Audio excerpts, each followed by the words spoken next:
Subscribing to The Observer on YouTube couldn't be easier, and we're going to show you exactly how to do that.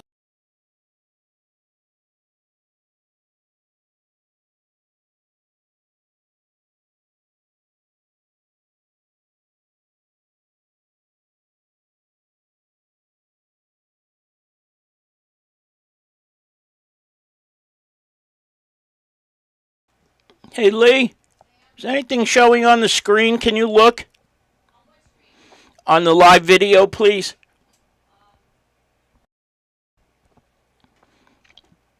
I don't know what's going on here. Is it like stuck? Hi again, everybody. It's Kevin Canessa coming to you live from the newsroom of The Observer and TheObserver.com on this, the 18th day of November in the year 2025. Sure hope you're enjoying your Tuesdays no matter where it is you are in the country. Sorry about that technical difficulty right at the beginning of the show. I'm not quite sure what happened. The video froze right in the middle. And I'm very, very sorry about that. But as you do each and every week, except, of course, for last week, I join you live so that we can talk about this week's news. But before we get into this week's newspaper and what's going on, I just had an alert from the North Arlington Police Department that a traffic light at the intersection of the Belleville Pike and River Road / Passaic Avenue is out. NJDOT is there, and they are checking into it now. I don't know if it's been fixed or not, but they said that the traffic in the area was pretty darn bad and would be for a while. So if you have to go to that area, you might want to avoid the area of the Pike and River Road for the time being. But that was about 20 minutes ago, so you never know how things are going to change when it comes to the DOT. Now, I wanted to bring this to your attention because this is something that hasn't happened in a long time. I remember hearing about the Generals when I first came to Kearney in 1985, and there were always things all around on windows, in stores, and things like that about the team and the players, and it was a great football program. But over the years, it kind of fizzled away until this year. Right now, the Kearney Generals recreation football team is playing for a championship in the championship game against Englewood, and that's coming up on Saturday at 4:30 in Cliffside Park. They play all the games in neutral locations for whatever the reason. So this is the first time in years that the Generals have been playing this well, and it's certainly a source of great pride for our town and things of that nature. But the championship game is coming up this weekend. So if you are so inclined to head on over to Cliffside Park to see the final game, it is at 4:30 p.m. And listen, you have to give credit to the rec department and the people who are involved in keeping this program alive. There are a couple of people who I've spoken with recently, and the work that they do is remarkable. It really is. And our own Jason Bernstein will, once the final game is played, have a story about that in an upcoming edition of The Observer. I'm not sure if it'll be for this coming week or if it'll be the week after, but still, congratulations to everybody involved and to Ralph Katafi and the Kearney Generals football team.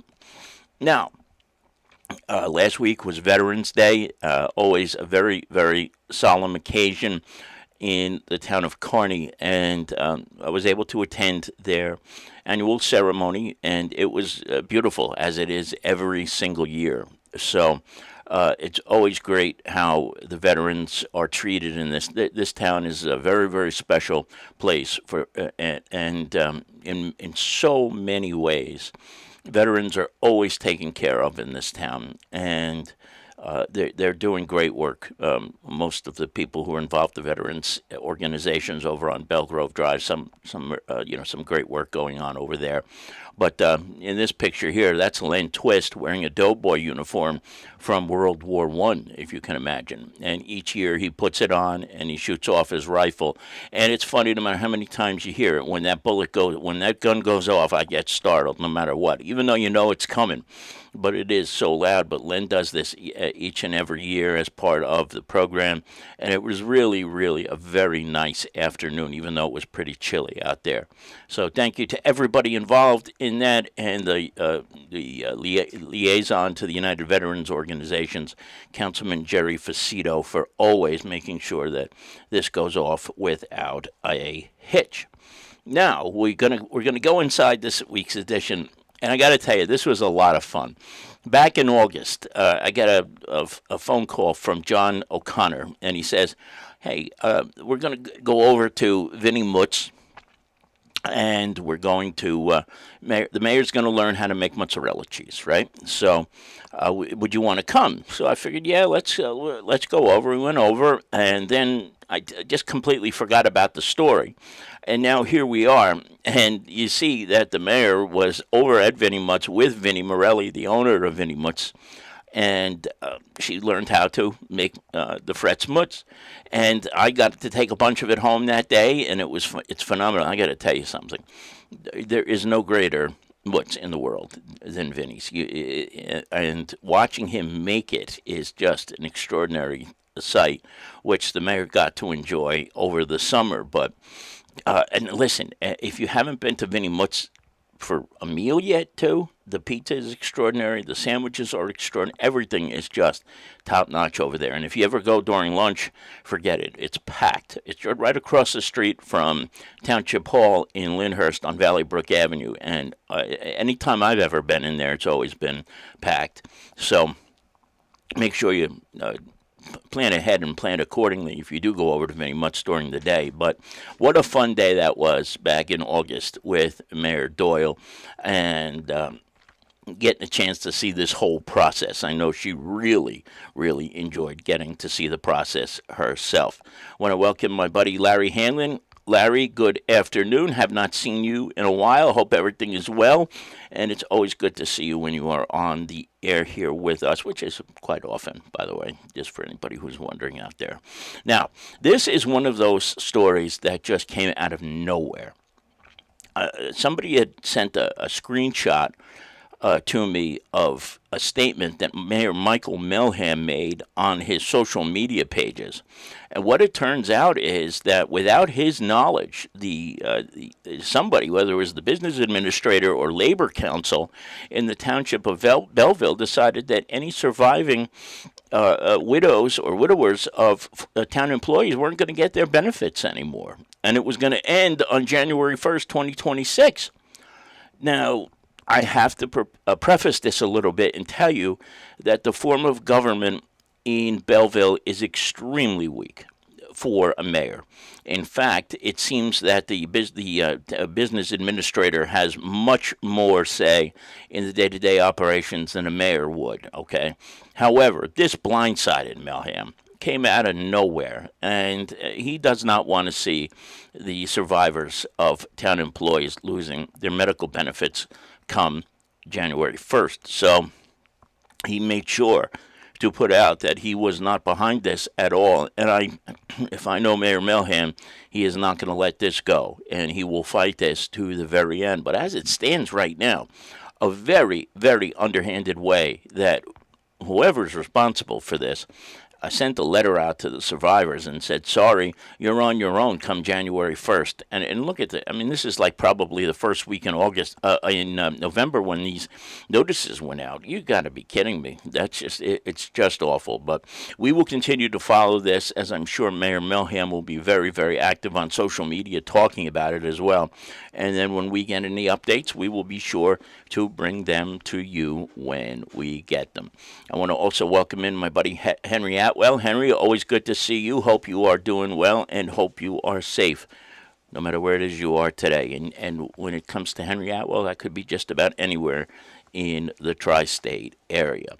Now, this is the one of two sports stories that Jason Bernstein has. Unfortunately, the Harrison High School soccer team lost in the state championship game, and what can only be described as a dream season has come to an end. But you can see a recap of that and all the things that are going on in high school football and soccer and all sorts of other things as well in this week's edition of the Observer in the sports section. Just one quick thing here. Check this out on page 9.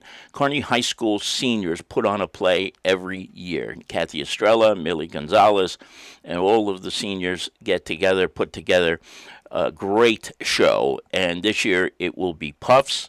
You'll have the dates and the times in the story if you check it out. And all of the proceeds, and this is always great, benefit the senior class. And they put in all the work, and they get the accolades in return. And it's certainly good because it will, more than likely, I believe it goes to their project graduation and all sorts of other things for the senior class. So please check that out on page 9. And if you aren't so inclined, to go out and see the Kearney High School seniors version of Puffs.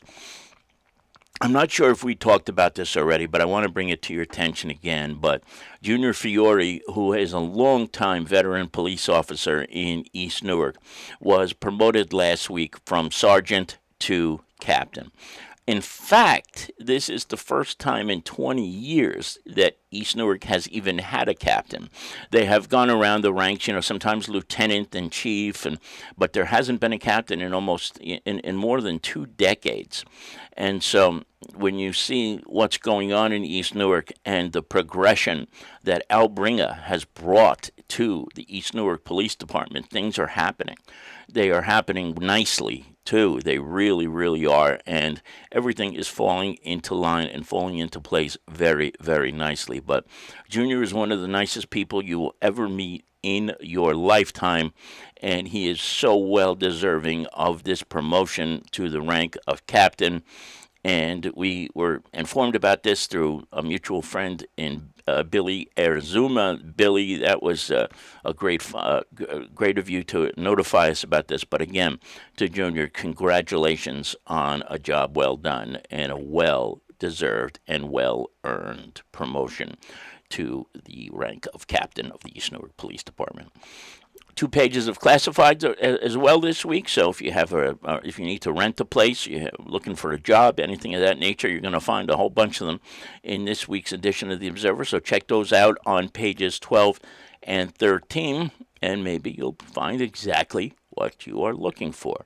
I just wanted to also welcome in another old friend. I don't know why it's not going on the screen. And nothing is working right today. Tony Marinaro, my old buddy from Sunset Deli days. Tony, good to see you. He's talking about the New Jersey Devils.